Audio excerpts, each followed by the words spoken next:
Oh. Jadi Kak Golda, jadi dia itu adalah S3 di 2 universitas di Indonesia. Satunya Gajah Mada, satunya lagi saya lupa. Jadi ada satu pasien yang diterapi sama dia. Pasien ini background-nya itu dulu dia uang di rekeningnya itu nggak bisa lewat 5 juta limitnya Kak Golda. Ya. Jadi dia diterapi untuk naikkan limitnya. Jadi apa yang menghambat dia itu kalau dia uangnya lewat 5 juta kan disuruh pejamkan mata waktu di terapi. Waktu dia memikirkan Iya. disuruh coba Anda bayangkan uang Anda di rekening itu 1 juta, 2 juta. Jadi sampai 5 juta itu dia masih aman tentram, damai sentosa, damai sejahtera, Kak. Oh, Tapi udah lewat 5 juta itu dia mulai gelisah. 10 juta dia pun gelisah dan seterusnya.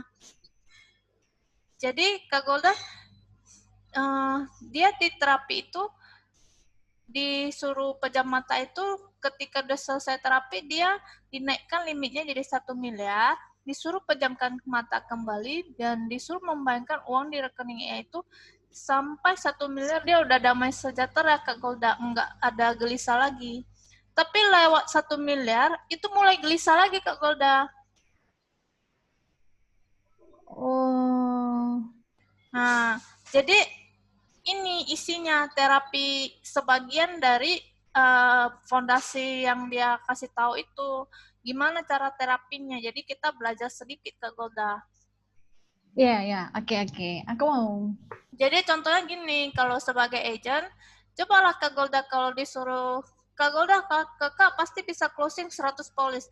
Disuruh pejamkan mata. Apa yang kakak rasakan? Gelisah apa damai sejahtera? 100 polis. Nah, gelisah. Nggak bisa. Ya, belum Nah, belum mampu kayaknya. oke, jadi ini kemarin kan saya udah sedikit sharing sama Ria. Jadi kami janji mau sharing lengkapnya. Jadi gini, di awal dari seminar ini Bapak itu bilang sukses itu diawali dengan pandangan yang benar mengenai makna sukses. Tombol on off-nya harus dinyalakan. Jadi harus pandangannya harus benar dulu. Nah, apa itu sukses? Yaitu ada positif plus present plus personal jadi sama dengan affirmation of goals. Jadi kita harus setting goals dulu pertama. Jadi pandangan kita harus benar dulu.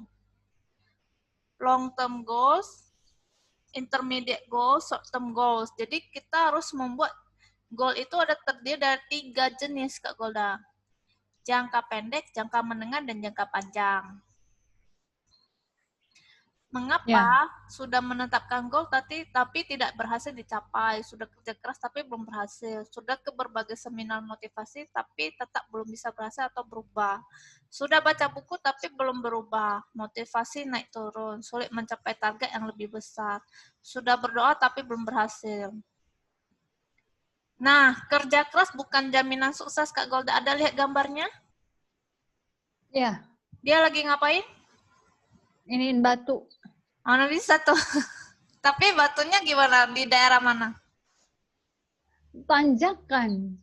Itu nggak bisa. Ini namanya kerja keras, tapi nggak bisa sukses, Kak Golda. Iya.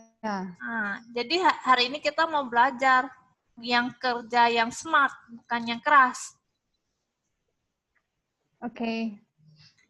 Nah, setiap anak itu lahir dengan potensi yang luar biasa, 100 miliar sel otak. Nah, mengapa setelah dewasa nasib mereka berbeda? Oke? Ya. Hardware. Jadi di otak itu ada namanya hardware dan software, Kak Golda. Ciri udah kan? Ada. Oke. Hardware dan software. Hardware-nya itu ada 100 miliar sel otak sejak lahir. Software itu melalui proses instalasi sejak lahir. Jadi, Kak Golda kan ngerti kan ada handphone. Ya. Handphone kita itu ada hardware kita, ya kan? Ya. Softwarenya apa? Softwarenya apa program-program yang ada di situ. Aplikasi yang diinstal. Aplikasi. Ya. Seperti WhatsApp, Facebook, dan lain-lain. Ya. Nah, begitu juga dengan otak kita, pikiran kita, Kak Goda. Kita ada hardware, ada softwarenya. Hardware itulah 100 miliar sel otak itu. Software ini adalah yang diinstal, di-download sama kita, oleh orang tua kita, oleh kita. Nah, kita lanjut ya. Nah, ini masuk pikiran manusia saat lahir. Itu terdiri dari, waktu lahir dia cuma 2 area, Kak Golda. Ada lihat? Enggak, iya 2 area. Satu apa itu? Apa memory area, modern memory area, sama primitif. Jadi yang lingkar dalam itu adalah daerah primitifnya. Daerah primitif itu berbicara tentang automatic bodily function. Seperti anak saya yang kecil, kan dia masih primitif area, Kak Golda. Dia belum ada modern memorinya, belum ada isinya.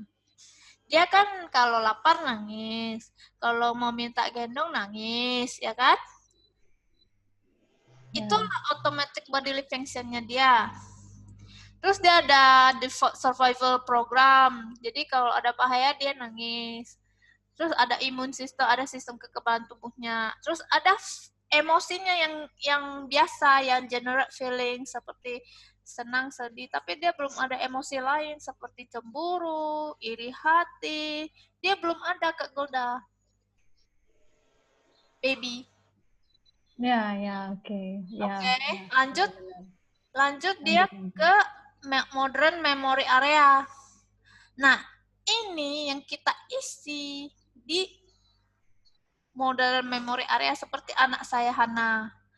Dia itu belum ada isinya, baru nih mulai diisi nih Kak Golda. Apa yang kita isi?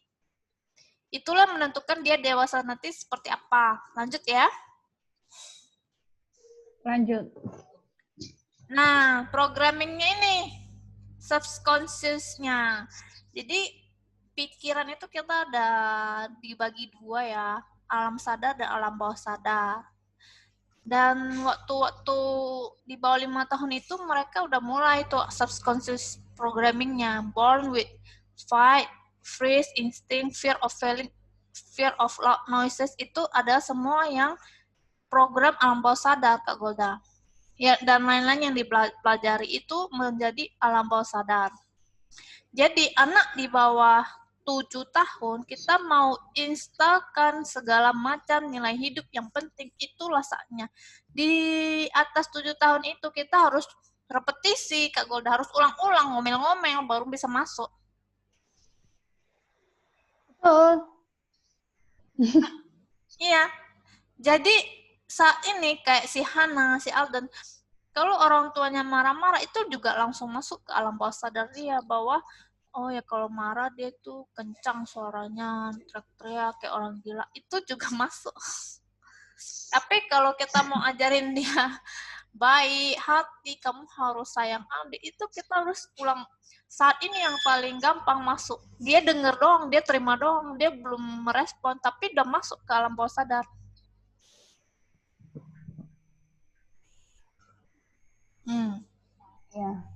Ya kan? Nah, jadi ini subconscious programming. Hal penting yang perlu diketahui orang tua, sejak lahir usia remaja 13 sampai 17 tahun, critical factor, anak masih belum kuat, anak sangat mudah dipengaruhi. Apapun yang anak dengar, ucapkan, rasakan atau alami, bisa menjadi program pikiran yang mendukung atau menghambat. Itu adalah ini, Kak Goda, kalau yang menghambat itu menjadi mental emotional block. Jadi, kalau orang, misalnya ya, saya cerita ya, kalau orang tua itu bilang, kamu tuh nggak mungkin bisa jadi astronot, kamu bodoh, itu akan menjadi mental block dia di usia dewasa, dia akan bilang kepada diri dia sendiri, saya nggak bisa. Nangkap Kak Golda, Ria? Nangkep. Iya. Nah, ya, sampai di sini itu tentang pikiran bawah sadar masuk. Nah, ini yang kemarin saya ceritakan kepada Ciria. Bagaimana kita berkomunikasi kepada alam bawah sadar. 5 jalur masuk ke subconscious. Pertama itu ada otoritas. Informasi yang disampaikan oleh figur yang dipandang sebagai figur otoritas. Nah, contohnya siapa, Kak Golda?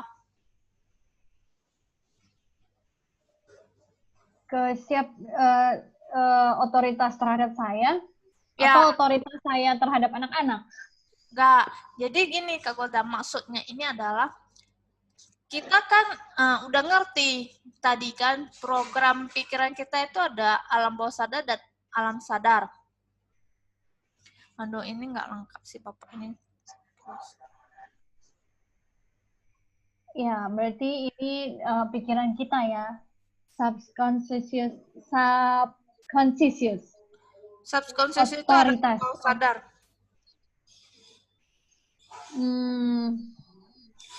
Jadi Kak Goda, ini kayaknya ada lewat dia punya slide.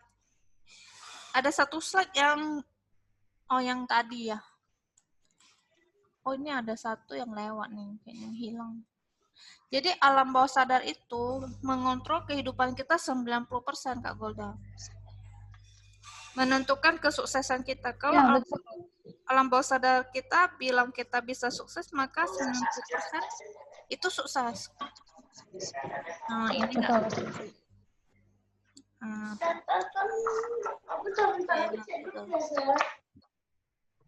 Kasihan istasanya loh, istasa bolak-balik.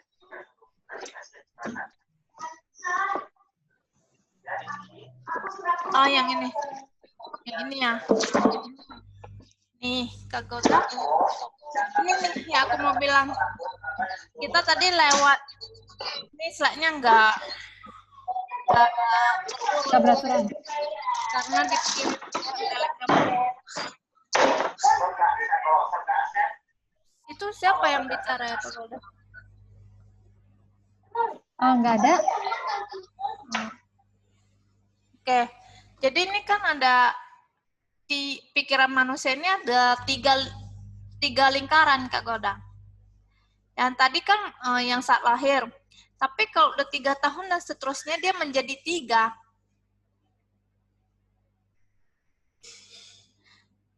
Yang 3 ya, primitif. Yang pertama itu yang primitif area itu yang pikiran bawah sadar, yang waktu bayi baru lahir itu kan menjadi unconscious kita sampai kita dewasa. Yang layer kedua itu ada pikiran bawah sadar di mana softwarenya itu udah diinstal Kak Golda. Pertama, ada belief dan value. Belief itu kepercayaan, nilai hidup. Misalnya kepercayaan kita kepada Tuhan. Tuhan itu maha kuasa. Nilai hidup kita itu kita hidup untuk mengikuti aturannya Tuhan, hukum Tuhan. Seperti itu. Itu kan diinstalkan, benar nggak Kak Golda? Iya, benar. Iya, jadi itu kan nggak dari lahir udah ada, itu diajarkan, benar? Iya, benar, diajarkan. Kedua itu adalah habit. Habit itu ada kebiasaan. Kebiasaan itu bisa ditanamkan oleh orang tua. Biasanya paling dominan dalam hidup kita ya orang keluarga kita, benar kan? Benar sih. Terus yang ketiga itu ada generate emotion. Terus long term memory. Jadi itu menjadi bagian dari pikiran bawah sadar Kak Golda. Kepribadian, intuisi, kreativitas, persepsi, resistance, dan yang terakhir itu unlimited capacity. Coba baca kembali unlimited capacity Kak Golda. Unlimited capacity. Apa artinya? Kapasitas yang tidak terbatas. Nah, kapasitas yang tidak terbatas itu lingkupnya itu di area mana? Pikiran sadar atau bawah sadar? Bawah sadar. Artinya apa?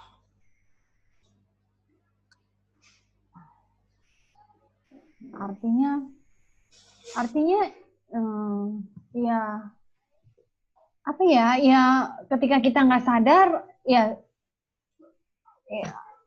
gimana bilangnya? Apa ya? Susah mengungkapkannya sih. Maksudnya ya apa ya? Di sini Kak Goda harus ngerti kalau pikiran bawah sadar itu bukan berarti waktu kita nggak sadar loh Kak Golda. Iya, Pikiran bawah sadar itu ada bekerja 24 jam. Jadi waktu kita sadar, itu di area conscious mind itu analytical, rasional, short term memory, keinginan, willpower, critical factor itu adalah ketika kita lagi bangun, lagi sadar. Tapi pikiran bawah sadar itu bekerja 24 jam. Saat kita sadar pun pikiran bawah sadar kita masih bekerja. Jadi di pikiran bawah sadar kita itu ada satu elemen yang namanya unlimited capacity. Itu kalau kita ada mental block, kita akan membatasi dia, nggak bisa membesarkan kapasitas diri kita. Betul. Jadi saya itu kebloknya begitu karena kebloknya gini, untuk supaya alam bawah sadar itu bisa lebih baik gitu kan, menuju perbaikan, ya harus di saat-saat hampir tidak sadar. Jadi ke situ jadi pikirannya jadi salah gitu loh. Jadi karena kalau di umur yang sudah lewat ya itu tadi 7 tahun, ya mesti disentuh ini alam bawah sadarnya itu melalui saat-saat antara sadar dan nggak sadar gitu. Jadi aku terbloknya alam bawah sadar itu ketika tidak sadar, itu dia. jadi terblok ke situ. Jadi itu bukan berbicara tentang itu Kak Golda. Kalau unlimited kapasitas itu berbicara seperti gini. Saya bisa menghasilkan 10 juta. Kak Golda pikiran sadarnya mau bilang seperti itu. Keinginannya seperti itu. Namun, ketika alam bawah sadar kita itu ngomongnya gini, gak bisalah kamu. Mana mungkin kamu bisa? Itu menjadi kenyataan. Alam bawah sadar kita memegang otoritas 90% dalam hidup kita, Kak Golda. Iya, betul. Itu dia memang alam bawah sadar itu kan terbentuk tidak langsung secara otomatis terjadi. Tapi itu kan dengan waktu sedikit demi sedikit dari kecil sampai gede. Iya, betul. Terutama misalnya orang tuanya sangat dominan. Misalnya ngomongnya, kamu memang nggak bisa, kamu memang bodoh. Nah, itu nanti masuk dalam bawah sadar dia sampai seumur hidup dia. Apalagi waktu kecil, paling besar pegangan peranannya. Kalau dia nggak ketemu orang lain yang mengubah mindset di dalam alam bawah sadar dia itu, ya sampai besar, ya kenapa kita lihat orang miskin, banyak orang saya nggak bisa, ya nggak Kak Golda? Ya, betul. Oke, kita harus paham dulu Kak Golda, definisinya baru kita bisa masuk ke bagaimana caranya. Nah, ya, lanjut. Nah, oke. Nah, ini ada 5 jalur masuk ke subconscious. Aku paling suka itu ada satu dan yang hijau, namanya repetisi. Pertama, otoritas. Itu informasi yang disepakati oleh figur yang dipandang sebagai figur otoritas. Nah, contohnya siapa Kak Golda? Kalau aku bilang, kalau kita itu mungkin pendeta. Betul nggak? Ya. Jadi kita kan memandang pendeta itu sebagai figur otoritas, kita hormat dia, kita respect dia. Jadi kalau saya dengar satu khotbah yang pendetanya saya hormati, saya sangat mudah untuk menerima ajaran dia. Apapun yang dia bilang saya hormat. Saya langsung pegang sebagai nilai hidup. Benar nggak Kak Golda? Ya.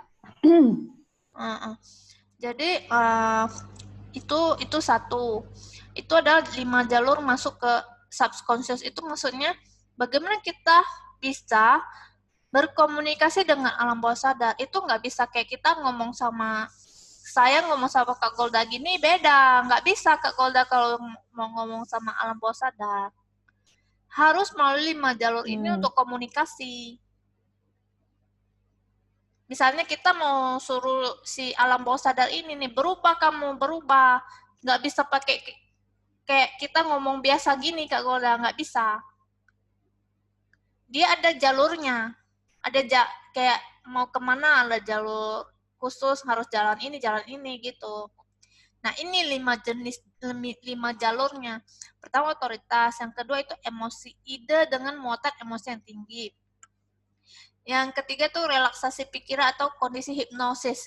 Jadi di hipnotis Kak Golda. Iya, yang saya tahu yang ini. Terus identitas atau ego. Jadi ada yang mentor atau idola yang dikagumi atau identifikasi kelompok atau keluarga atau pengakuan penghargaan. Kalau yang aku paling suka itu ada repetisi Kak Golda. Repetisi, tau nggak repetisi artinya apa? Pengulangan.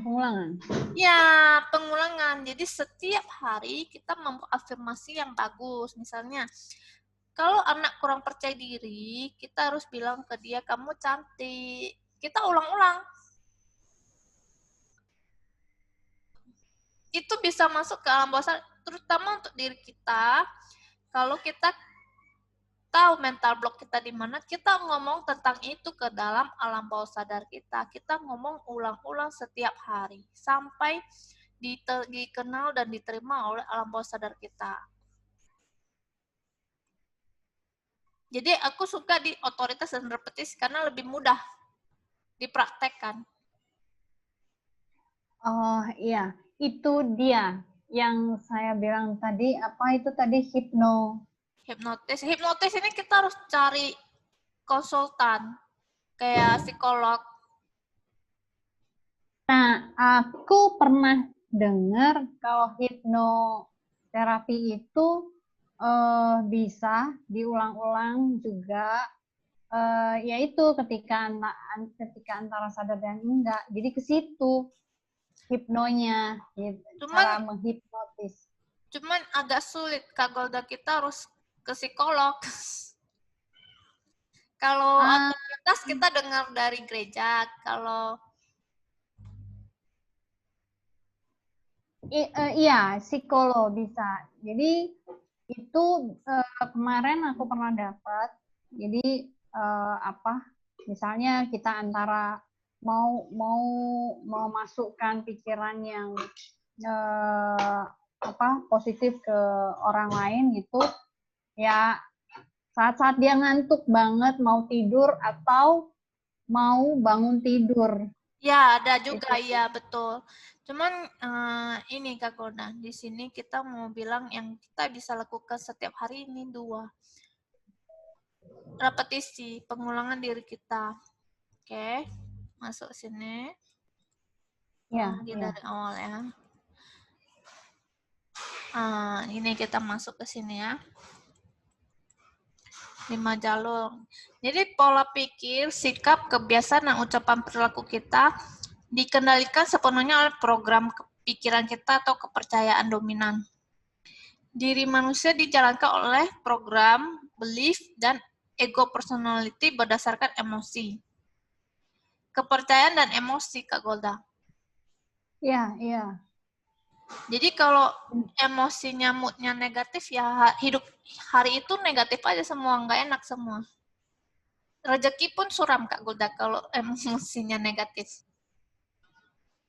Ya, betul. Oke. Apakah mental block itu ada program-program pikiran yang menghambat pencapaian tujuan kita. Nah, kan tadi di awal udah bilang harus ada goalnya dulu. Udah ada goalnya, misalnya Kak Golda goalnya apa tahun ini?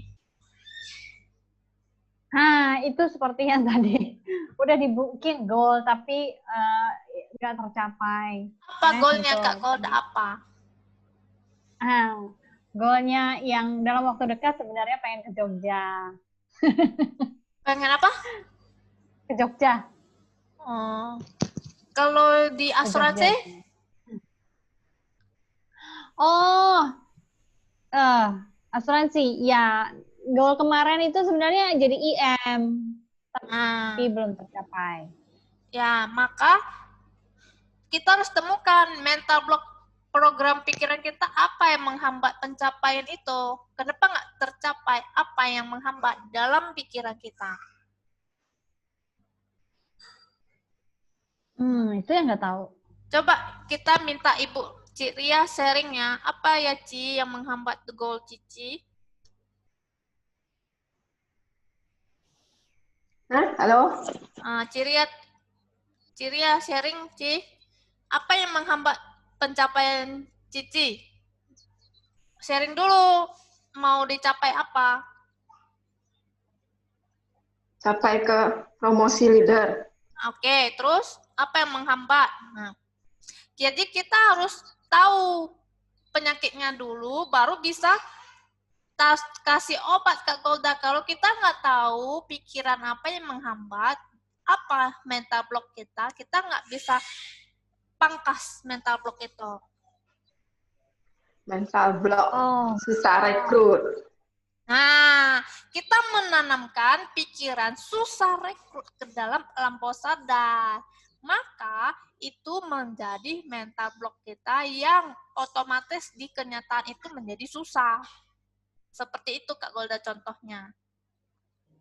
Jadi waktu kita menyadari mental block kita apa, kita baru bisa membuat kata-kata repetisi tersebut ke dalam pikiran bawah sadar kita. Coba Kak Ciria sharing dong. Ciria kan udah sering nih praktek. Walaupun halo. Ini kan udah menit.